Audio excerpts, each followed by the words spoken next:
বারুইপুরে গণধর্ষণ খুনে অভিযুক্তদের ছাড়াননি, বরং ধরিয়ে দেন বিজেপির মণ্ডল সভাপতি শান্তনু মণ্ডল।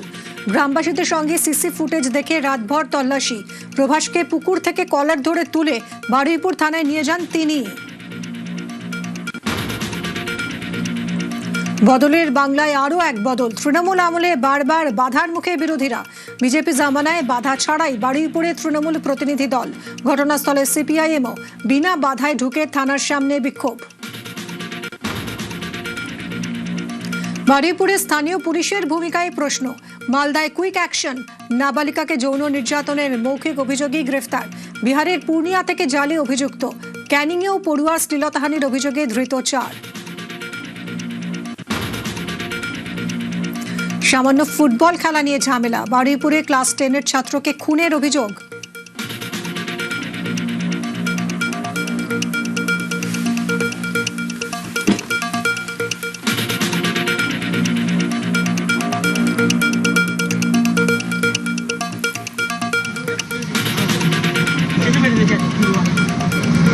বলে এবারে আমি টাকা পয়সা দিবি আন্দো আছে ওটা বন্ধু আছে বলে এবার 4 জন এসেছি, খাওয়া হয়েছে। টাকা দরকার লাগে ওকে রেখে দে, যা টাকা দেওয়া নিবি এখন, ঠিক আছে। গণধর্ষণ খুনের অভিযোগে রবিবার বারুইপুরে ধুন্ধুমার। আক্রান্ত পুলিশ, কেন্দ্রীয় বাহিনীও। কড়া পদক্ষেপের হুঁশিয়ারি মুখ্যমন্ত্রীর।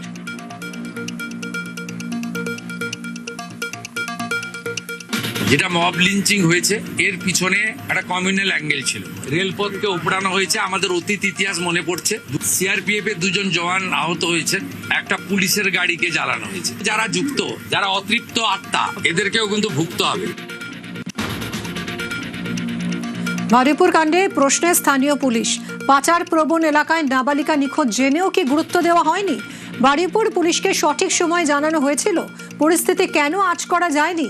গণপিটুনি ও মৃত্যু হলো কিভাবে? बड़ा एक्शन होगा। मिसिंग डायरी का बाद लोकल पुलिस का भी क्या रोल है, उस भी असेसमेंट होगा। इरेस्पॉन्सिबिलिटी मिलेगा तो उसका दर्जा दिखाने का काम भी पुलिस मंत्री करेगा। एकदम नो कॉम्प्रोमाइज।